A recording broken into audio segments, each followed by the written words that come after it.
What's up, YouTube? My name is Mark, and I'm going to attempt to show you in my first ever YouTube tutorial how to mask out and composite a Gundam into an image. So basically what I'm going to do is show you my basic workflow for some of my edits. I'll go through color correcting, masking, layer masking in particular, and maybe some lighting effects and some blurs. What I went ahead and did first off is I went to Google Images, found myself a picture that I thought would look good with the pose I had, and we'll try and make it look like he's floating in space, diving backwards and firing off a shot at the camera. So I got my images here. There's my Earth background. And here is my image. So, what you want to do to mask out using the layer mask is select the layer you want to mask out, or the image. Go down over here to the bottom. We'll just jump right in here. And you see this, tablet's a little finicky. You see this little white rectangle here with the circle in it. Looks like the Japanese flag a little bit. You're going to go ahead and click that, and it will make this white block pop up over here. And if you click on it, you'll notice it highlights. I'm in Photoshop CS6, by the way, but this is pretty standard. So what this does is this lets you paint. Let me select my brush tool over here. Basically, it's like it covers the background. Here you'll see just by coloring. And that is how I typically do my selections. There's a lot of ways to do it. You can use the lasso tool, the pen tool, which is another trick.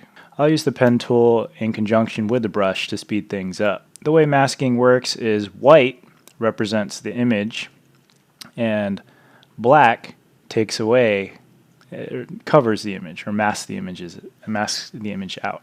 I use the X key to flip between the two while I'm masking out here. That way I can quickly switch, as you can see, between the two. If I accidentally take too much away, this is the beauty of layer masking, I just flip the color and paint it back. And this lets me get really close, really tight in here on the image, so I can get a nice separation from the background. And my system is a little slow, so you'll have to forgive me. But anyway, so we got all this negative space around here that needs to come out. So instead of using the mask tool to brush it all out like that, I'll use the pen tool. So I hit P for pen on the keyboard, and then we'll just draw out a rough outline of the subject. And then I'll go in later and clean this up. I hit Command and Space to zoom in like that. You just Command and Space, click and drag. It's one of the best shortcuts ever. So anyway, I'll probably speed this up.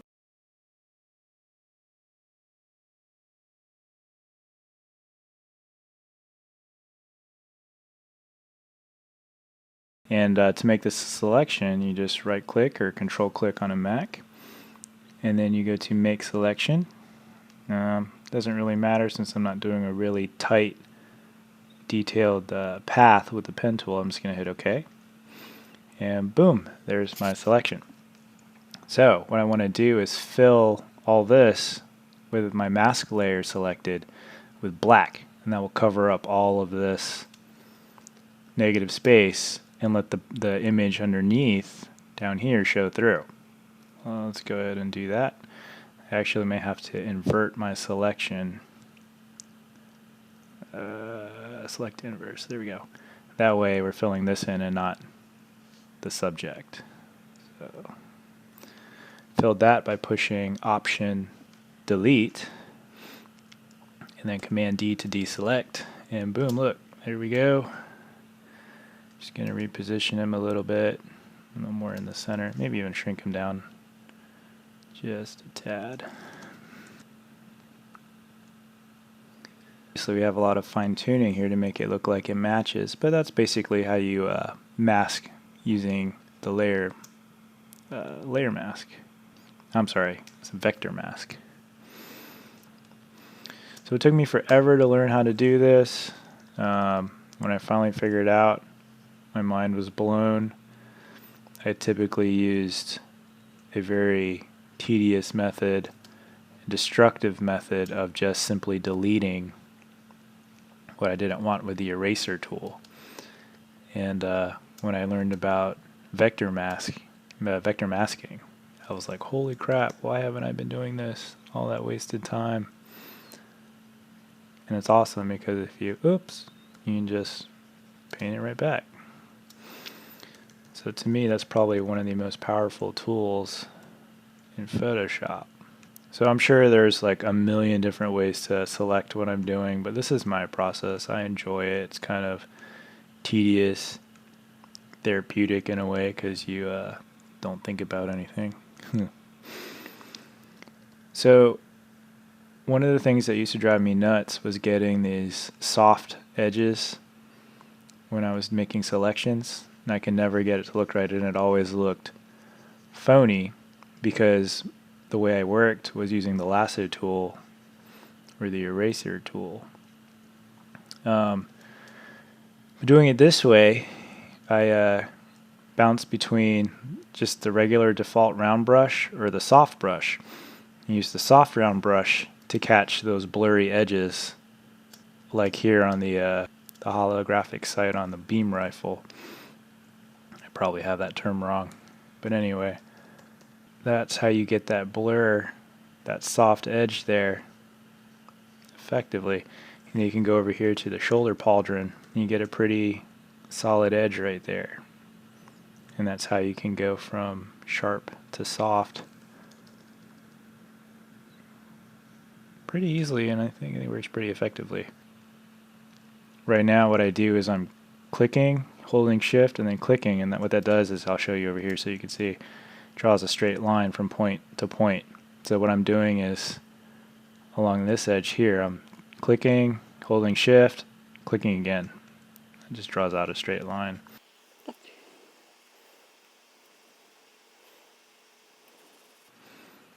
And another trick is if you hit the backslash, it pulls up the red overlay so you can kind of see what's masked and isn't masked, because some of the times you get these little tiny little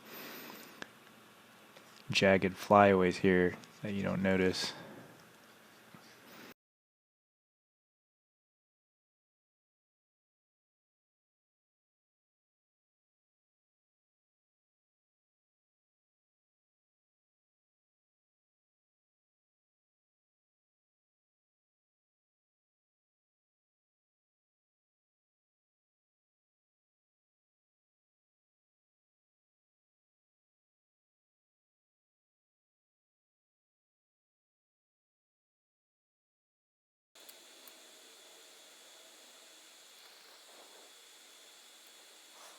Looks pretty good. What we're going to do now is try and color correct it so it matches the scenery a little better. And the beauty of Photoshop is we'll use a non-destructive method, which is this little half circle option right here, and we'll go up to curves. You can do the same thing by going up to image adjustments and curves, but what that does is it affects the image directly, and then you don't have access to your edits anymore. So for instance, if I do this and do that, and then I'm done, but I don't like it, I can always go back here and pull it back up again. And to get rid of these points, you just click and drag them off the little graph here. If I were to do it the other way, image, oops, select my image here, correct layer, image, adjustments, curves, and then make a change here, hit OK.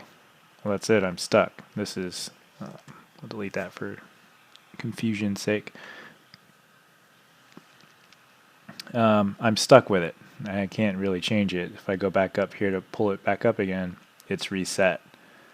So we won't go that route. We'll go back here. Let me go back to my curves layer. And this is intimidating to a lot of people. In all honesty, I'm not an expert at using curves, but I have a basic understanding of how it works, and I can get it to do what I want. So you have a drop-down menu here, and it says RGB. What this does is this controls the values for everything, the red, green, and blue channels when you have this selected. What I like to do is, I've been doing this for a little while, but you can kind of notice there's a red hue, and my monitor might be different, your monitor might be different, but on mine there's a red hue, whereas the background's more of a cooler tone. So we want to emulate that, and to do that we need to pull, I'm sure there's a couple different ways to do this as well, but what I'm going to do is pull some of the red out by going here to the drop down menu, clicking on it and selecting the red channel. I see it a lot in the midtones, so we're going to pull it out of the midtones by putting a point there and slightly dragging it down. And you'll notice that my whole image is starting to change colors. Looks a little tealish. Well, I want it to only affect the Gundam and not the background.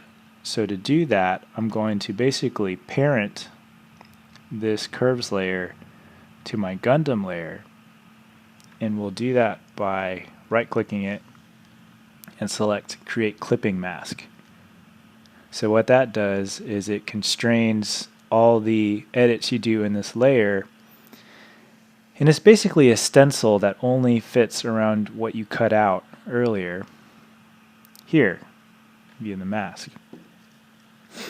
So I pulled a little too, we'll go back to editing now, pulled a little too much red out, and it's looking green now.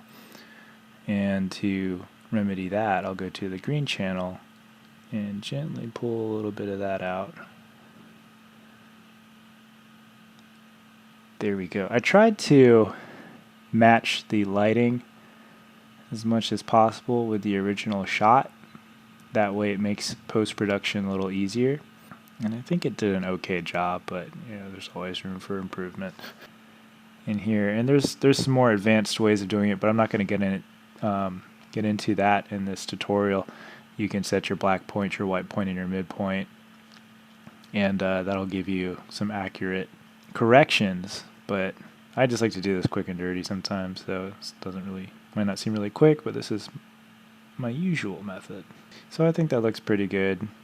There it was before. There it is with the color correction. Make some things glow on here. I don't have the LED kit, so I have to fake the light. And this is another cool trick I learned on how to do that. So you're going to create a new layer. We're going to make the eye here glow and the sight here glow. I don't think I'll put a beam coming out of the rifle, but we'll go ahead and do those two things. And I'm not sure if this glows or not. Let me see if I can figure that out.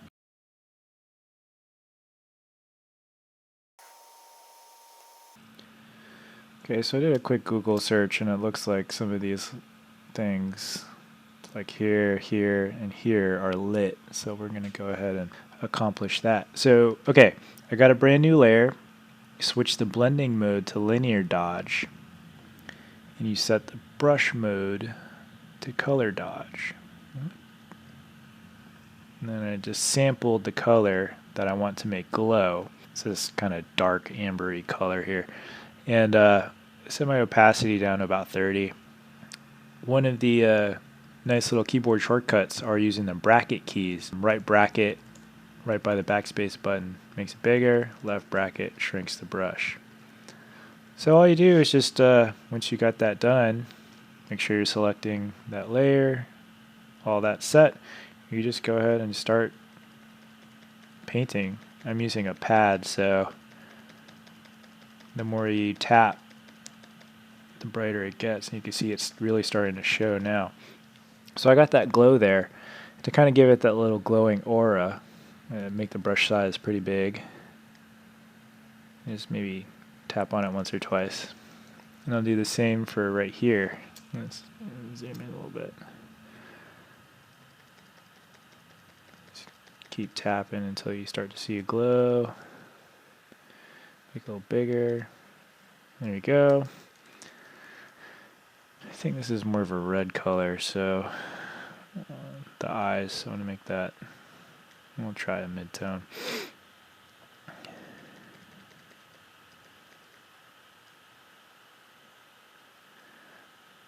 Yeah, not quite happy with that, but I guess it'll do. Well, I'm going to blow out the eyepiece here, so I'm just going to go with straight up white. There you go. Yeah, that looks pretty cool. So that's how I make things light up. You just play around with the colors till you get the effect you want. And the beauty of Photoshop is if you have it on a layer, you just turn it on and off. And I need this one right here is actually kind of a green, so we'll go with this sample here. And as it builds up, and then you'll start to see the glow come out.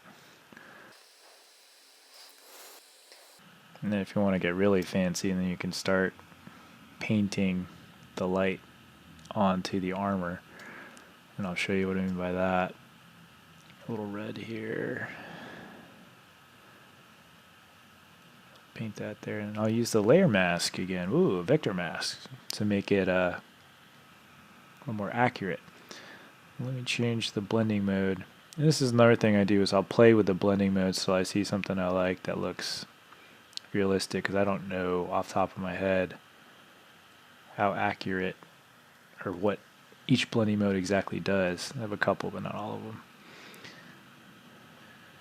Okay, I think that looks alright. So, let's mask it out so it looks a little more real here.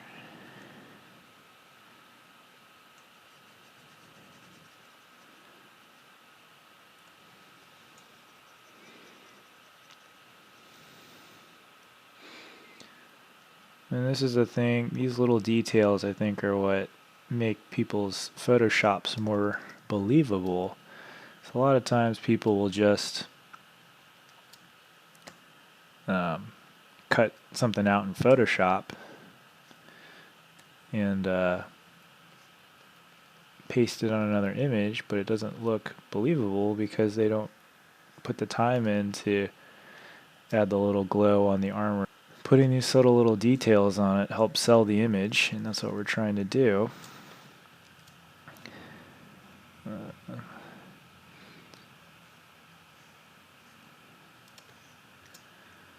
I'm bouncing between painting the color on here and then masking out what I've painted so it fits on the armor a little better.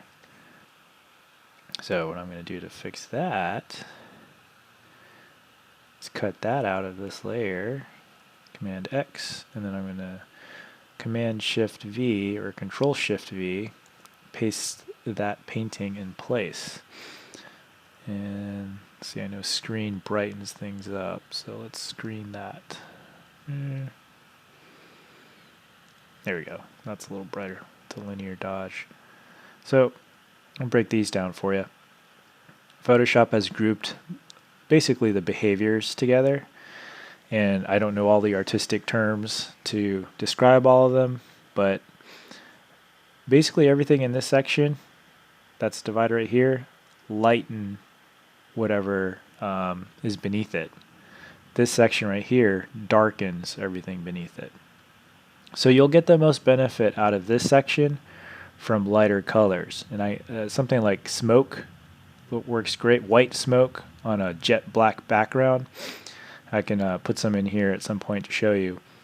But if you drop a smoke image, you can find them on DeviantArt or Pixabay or even Google. If you put an image like that in here, it's a texture essentially, and you switch the blending mode to screen, color dodge, or screen or linear dodge, probably be your best bets. But what it does is it makes the black disappear, and the only thing you're left with is the white. And then the opposite happens with this group of layers up here. And I'll show you some of that later, but anyway, that's how I understand these layers to work. And then there's different effects that happen with this group down here, and so on and so forth. A lot of it for me was just experimentation and then finding which ones I seem to find myself using a lot.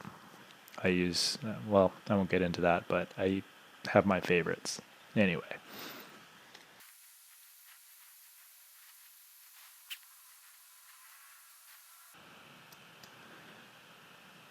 There, slight subtle glow from the eyelet. And I guess there you go. As far as sticking those textures in here, I don't really see any need for smoke, but I'll show you how it works just for grins, and I'll delete it in the final product.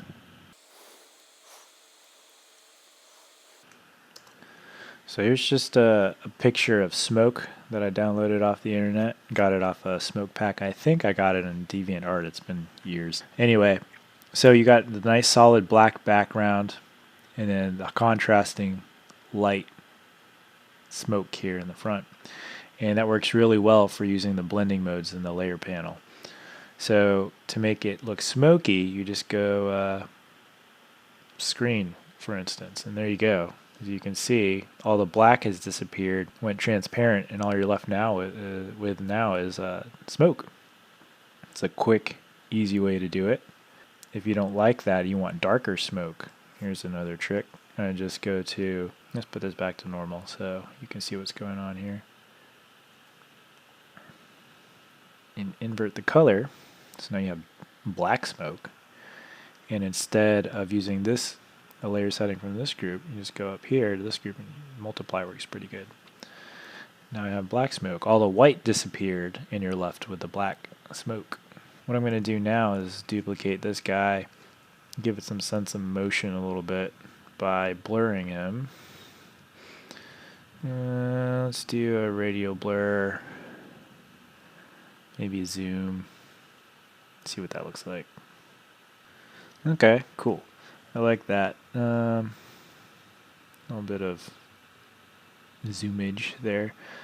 And we want to tighten up some of the spots because you don't want it all blurry. You want to see what it is we're looking at. So I'm going to mask out just kind of randomly some of this layer. So I've put on another vector mask, switch to black, and just start painting where I want the detail to be.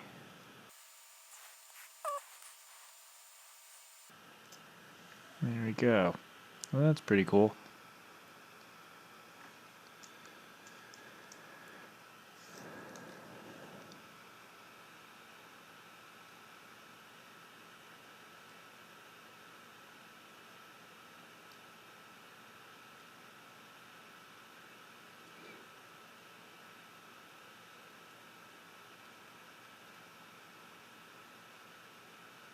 It's another method.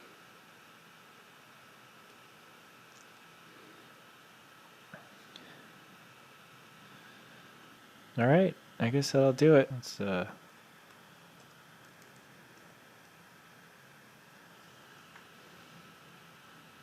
right, thank you for watching. I hope this helped. If you got any questions, feel free to leave a comment. Any suggestions or better ways to do things, I'm always open to learning more. Just drop me a line. Thanks again. Bye-bye.